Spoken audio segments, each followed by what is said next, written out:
we've concluded that right now, at least for right now, graphics are winning. And so I would highly, highly encourage you guys to create your emails that are easy to consume.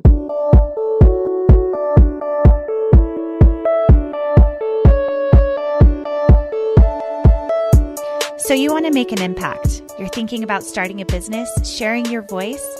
How do women do it that handle motherhood, family, and still chase after those dreams? Well, listen each week as we dive into the stories of women who know. This is Call Me CEO.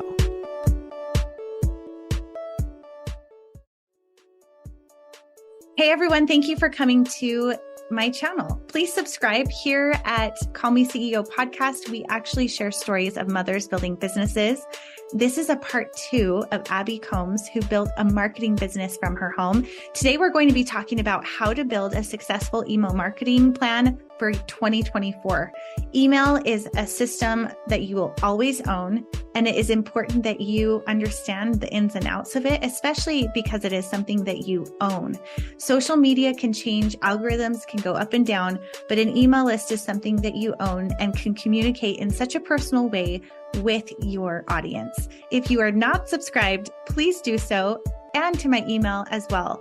Now, there are some specials that are offered in this email specific show, so I wanted to make sure to highlight those.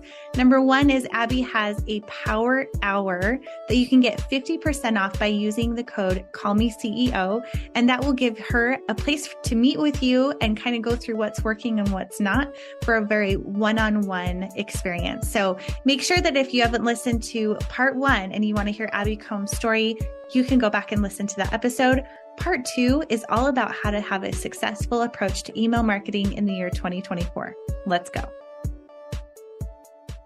Welcome back, everyone, to Call Me CEO. This is your host, Camille Walker. If you did not know, this is part 2 of a part 1. So if you've missed it, make sure you go back to part 1 where we talk about all about eStudios and how Abby Combs was able to build this incredible marketing business. So that's part 1. Part 2 is more about you. We're going to be talking about how you can build a successful email marketing plan for Q1. And there's a freebie at the end. So make sure that you listen to the end so you know where to find that resource. And Abby, thank you again for being on the show. Yes, I'm excited. We had a really great conversation in part 1. It was really fun to talk through all the things, how we got to here. That's great. Yeah. And it's really filled with so many personal details, and my gosh, what you've done to build this incredible business and help so many people. So do another brief introduction in case people didn't get a chance to hear that, just telling who you are and what you do. Yes, for sure. Yeah, it's all detailed out. I am a detail kind of gal. So if you want all the nitty gritty details, go to part 1. But yeah, I own eStudios Marketing. We are a marketing management firm.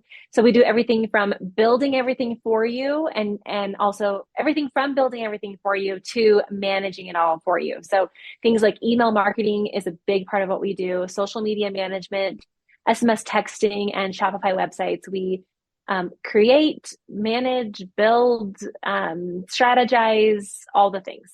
Yeah. So many amazing services that a lot of entrepreneurs that I talk to are like, oh, if I just had someone to do this, and this for me. And it's pretty much everything you do. So that is amazing. Yeah. And for this episode, we're going to be talking specifically about email marketing and how to come out strong in 2024. It's interesting because I actually heard you present at Cultivate. I was also a presenter there as well. And you had mentioned something about how people aren't reading as many emails as they used to. It's more about images and short texts. And which is sometimes different from what I've heard other people say in email. So I'm ready to dig into this and talk about what is different, what's successful, and what is no longer working.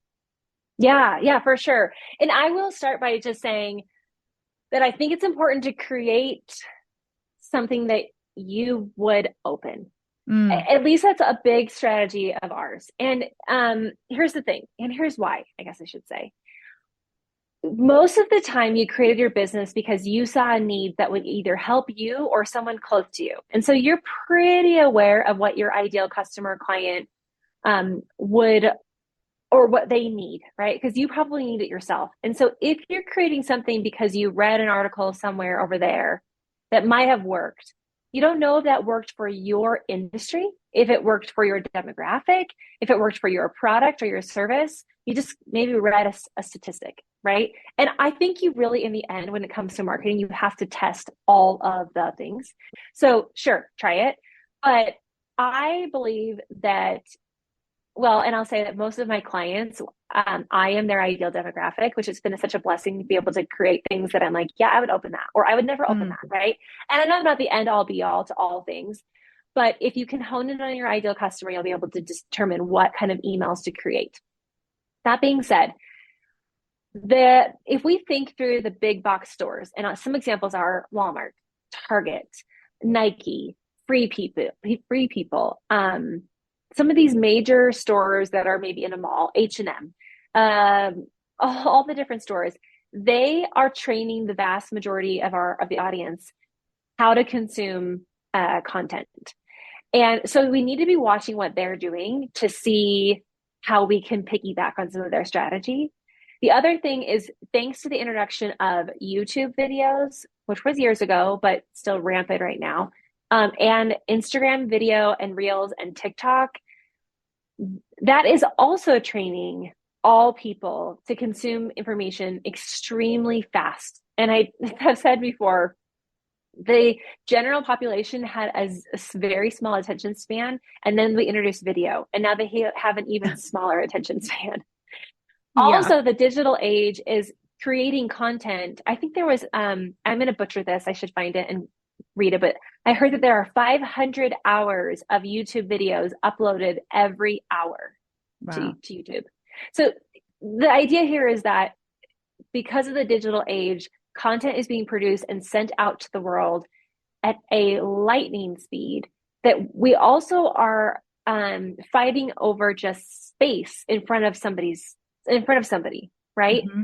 So if your audience is fitting into all these categories, they're probably not spending or creating a lot of time to read a lengthy email.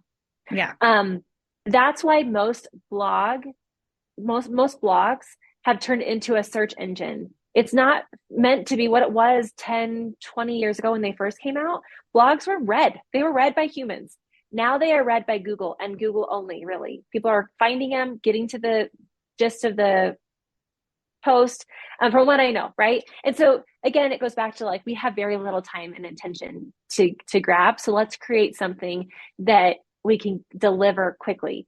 So what we started testing, it's probably been 2.5 years ago, we started testing heavy graphic emails, meaning that the email was full of imagery and photos and things that they could really quickly consume. And we were actually really terrified, because at that time, text was winning. You had to have enough text and photos to make sure that it delivered correctly and that people would read it, and read all these rules. We started testing full graphic emails, and they performed just as well as the text emails. And so based on that data and the overall introduction of video and all of that, like I mentioned, we've concluded that right now, at least right now, graphics are winning. And so I would highly, highly encourage you guys to create your emails that are easy to consume. Okay, I like this, because I agree that short video, it's funny, I had a video just go viral this last week that I created a month ago, and it's a video awesome. That's less, I know. I just looked at these stats because I was coaching someone with strategy, and I created it October 7th, and it's still going viral this week. Right now, as I speak, it's November 16th. So it's been a minute. And I'm like, what is the deal with this reel? And it's like under 5 seconds, and it's like 15 top drives in Utah, or fall drives you need to do, or something like that. It is so short, and it is just a specific list of where you should go. And it's beautiful imagery, which obviously that's key. Yeah. But what's really interesting about this, and I think a big question that some people might have, is when I create an email, if you're on my email list, please join me. You can join below. If you're on my email, because I have a blog where I write mom lifestyle content, and then I also have this podcast where I share mom's developing their businesses and their stories and my coaching, I have some things that are really easy to share an image for. I have like recipes and, travel or things like that that come from my lifestyle website. But when it comes to coaching, it's just a picture of me, or me at the computer or me or a keyboard or whatever it is. So for someone who's listening that is maybe more service-based and doesn't have product as heavy, what are some good images for them to use in emails if it's more like they are their brand? Yeah, great question.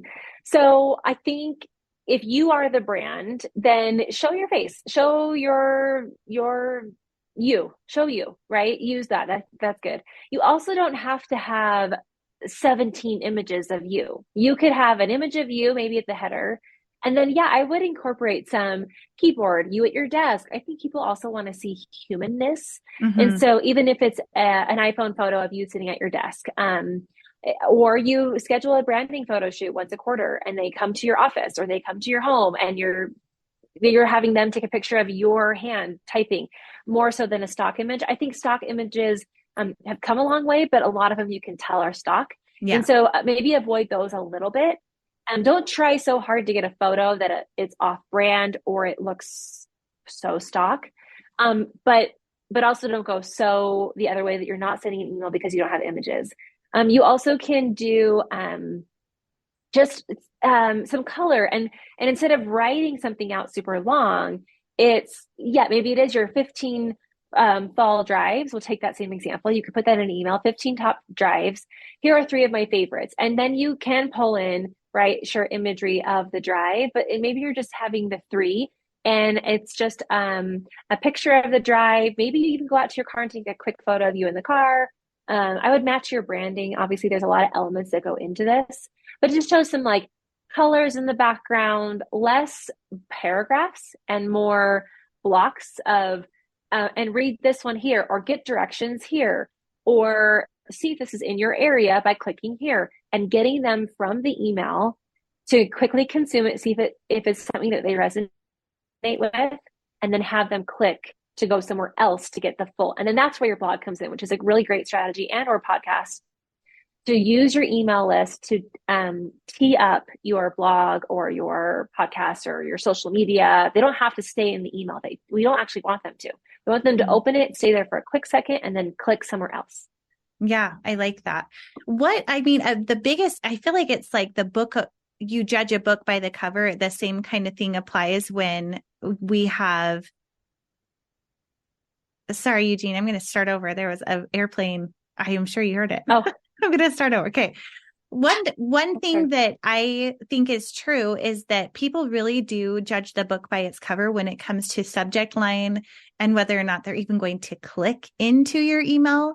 Are there some hacks or tricks or best practices for creating email titles that people will open? Yes, for sure. The best tip I can give is to A/B test.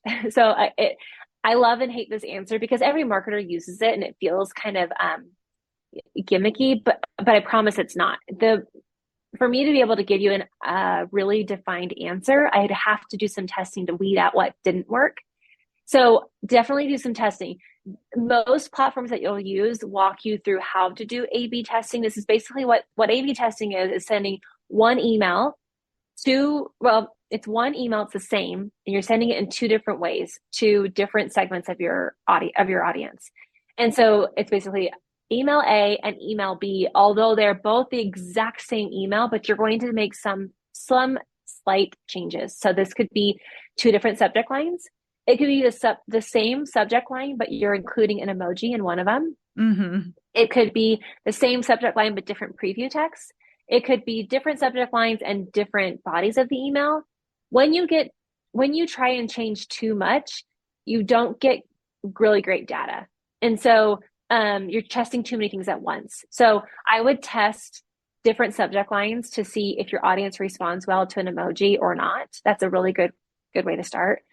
Also, I have a tool that I'll send you that you can put in the show notes. That is a free tool that we actually use with all of our clients. It's called Subject Line Tester, I believe. Yes. And basically you put in your subject line that you think is awesome. And then it gives you a grade back.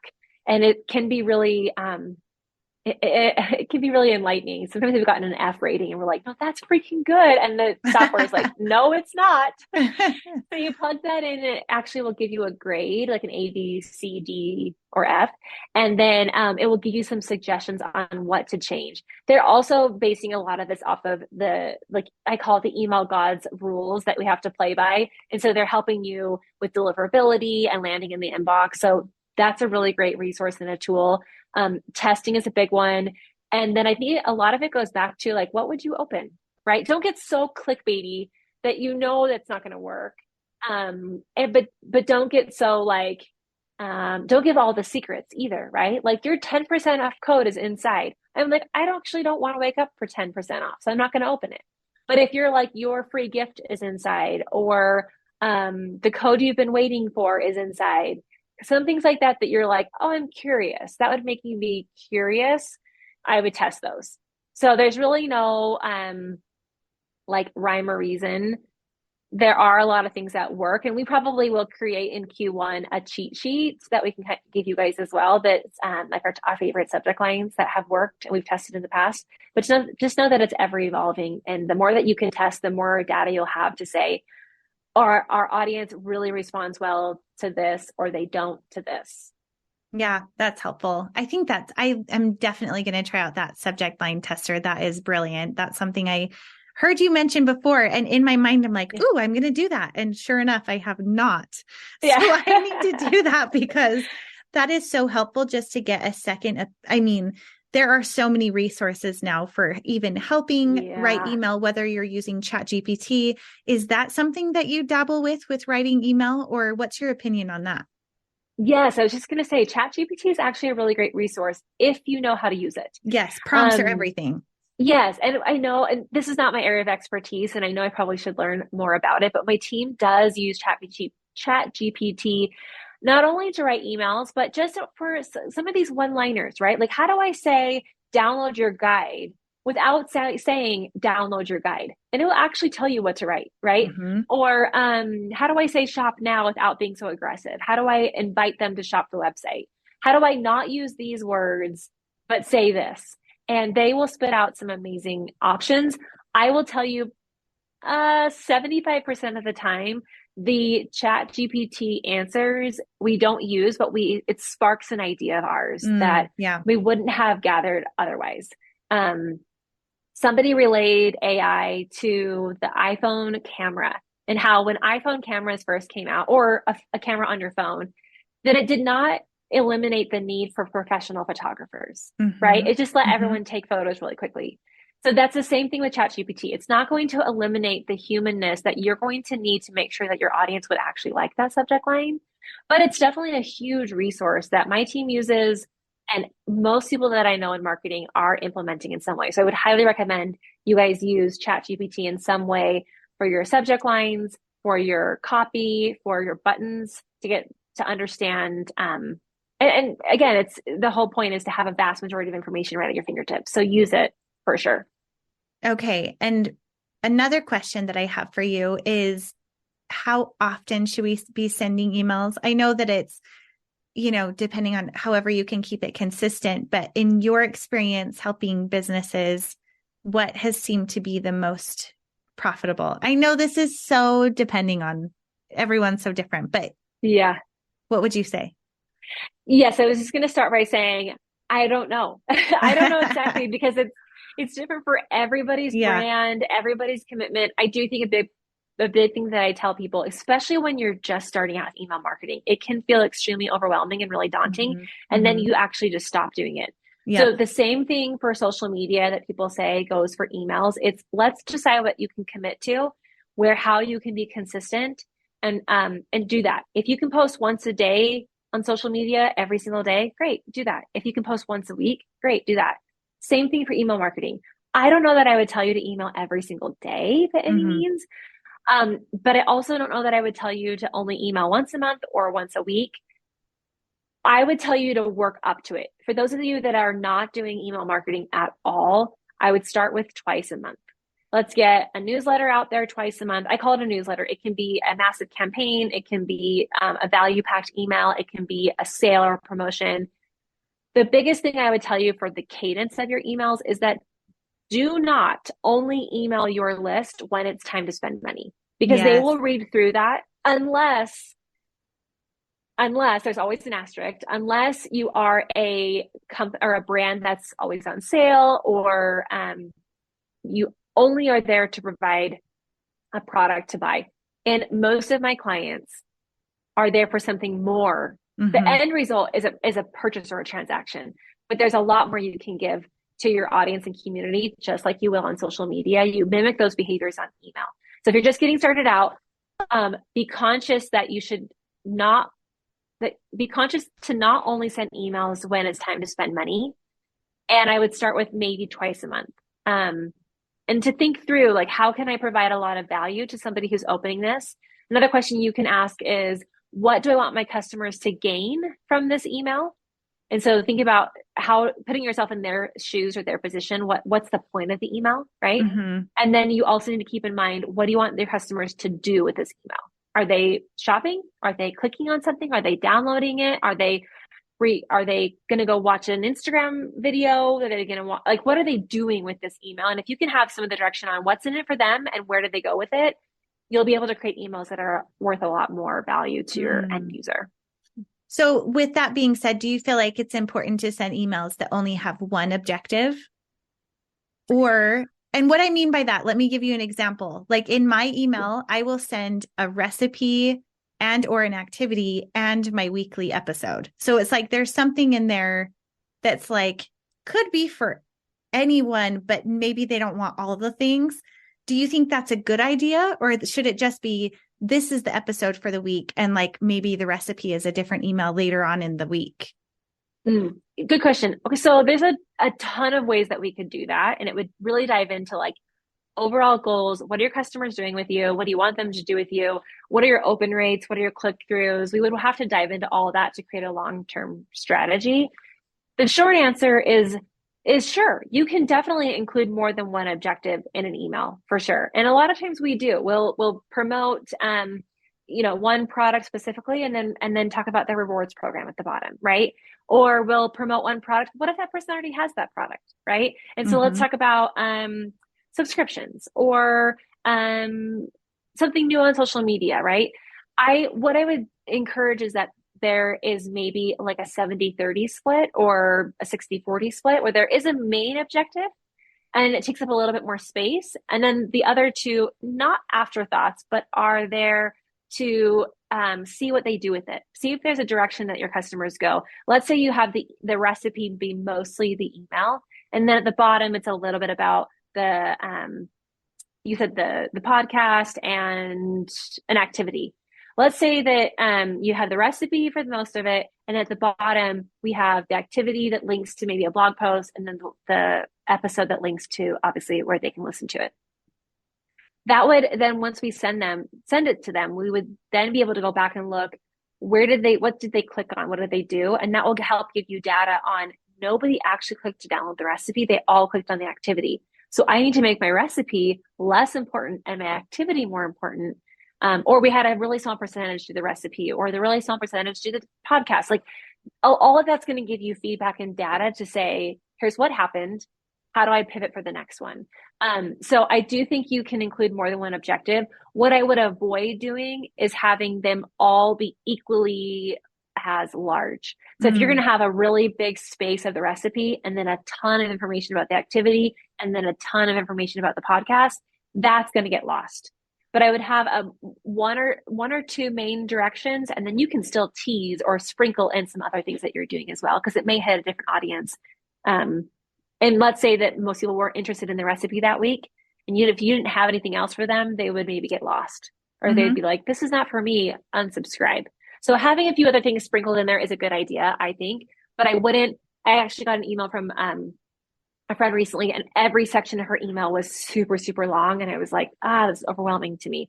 So I would just readjust the weight of those different things that you're trying to promote or talk about.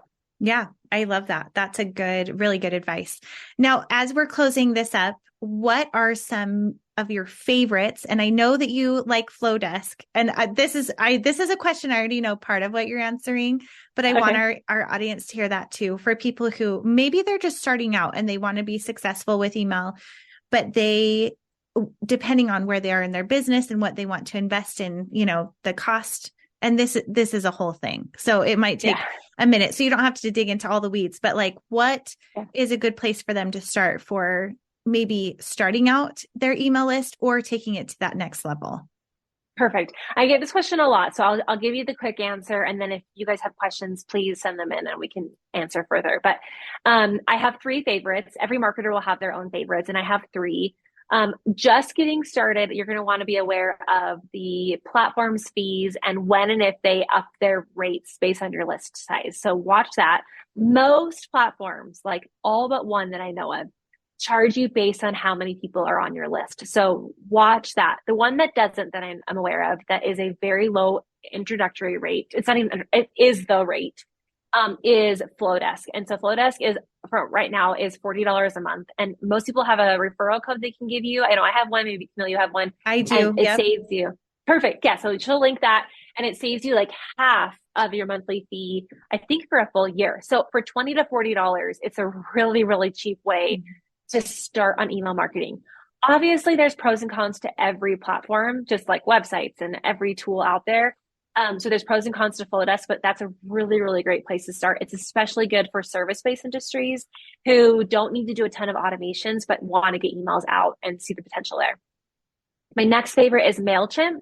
It's kind of, people either love it or hate it. And it is, people think that it's kind of a dinosaur, but it has recently been bought by Intuit, and it's evolving and trying to grow with the times. So it is a great platform. You'll spend more there. They do have a free plan under 1,000 or 2,000 subscribers. It's free. But once you get into automations and segments and all that, they will charge you. You're looking at around $100 to $200. And then I have clients who are spending $800 on MailChimp. So it ranges. And then my ultimate favorite right now is Klaviyo. Klaviyo, you're going to spend more, probably starting at least $300 a month from what I'm aware of.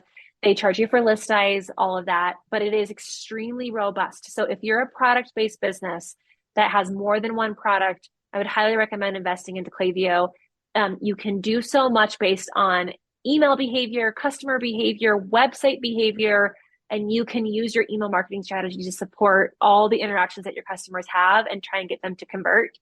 It also has SMS texting built in. And so you're going to pay for that platform outside of Klaviyo. If you are going to pay for that separately, then maybe use MailChimp. But if you want to put everything in one place and you're not paying for SMS yet, I would get started on Klaviyo because you have SMS texting built in, and it's really, really nice to have it all in one place. So those are my three favorites. They kind of are for three different stages of business. When you're ready to level up, you'll feel frustrated with your current platform that you can't do what you want it to do. That's when it's time to change and to move over and to upgrade and invest into a bigger, more robust platform. Yeah. Ooh, that's so helpful. Any other last tips for finding success in 2024 for email marketing? No, what I do know is that, well, maybe not no. Yes, I do have one more tip. What I know is that a lot of the laws are changing when it comes to email marketing at the end of this year. So come by February of 2024, we will see a shift in the email marketing world, which we haven't seen in a long time. And so my team and I are trying extra hard and working long, long hours to research as much as we can to be a resource to you guys on what's changing, what's shifting, and what you guys need to be aware of.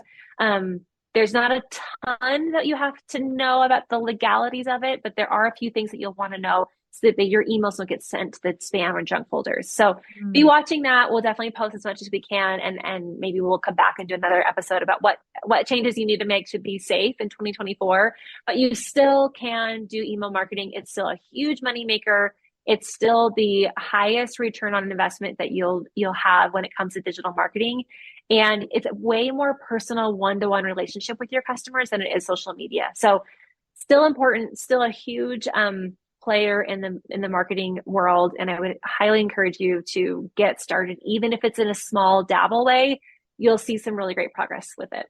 Yeah. And I always like to remind everyone that this is something that cannot be taken from you in the way of it's not a social media platform that can change on a whim. Of course, there can be new guidelines and things that you have to keep in mind, but if you own your email list, that is an asset that if and when you ever were to sell your business, it comes with it, which is really cool. It can be its own asset, which I think is so impactful. So treat it that way. And Abby, thank you so much for telling us all of these amazing tips. Please tell everyone where they can find you.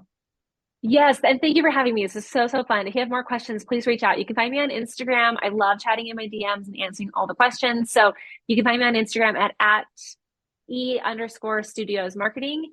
And then my website is theestudios.com. Awesome. Thank you again. Thank you so much for listening to this episode. If you are not subscribed, please do so. Any subscription, share, or review of this podcast helps us immensely. And if you would like to subscribe, that would help me out as well to share stories of amazing mothers and women building businesses. Now, there are some specials that are available through Abby Combs that she was so graciously offering to our audience. If you use the code CallMeCEO, you can get 50% off a power hour with her for her to look at your email marketing and what is working well and things you might want to tweak and change, which is super helpful. She also has packages for managing email and strategy for your marketing so that you can hit the ground running in 2024. Thank you so much for tuning into this episode. And remember, if you are a busy CEO looking for help with strategy, hiring a virtual assistant, or learning how you can create systems in your business to have more time and more life back, please reach out to me at callmeceopodcast@gmail.com, or you can reach me on Instagram at camillewalker.co. Thanks for tuning in.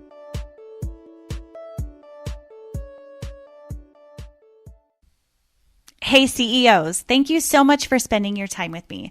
If you found this episode inspiring or helpful, please let me know in a comment and a 5-star review. You could have the chance of being a featured review on an upcoming episode. Continue the conversation on Instagram at CallMeCEO Podcast. And remember, you are the boss.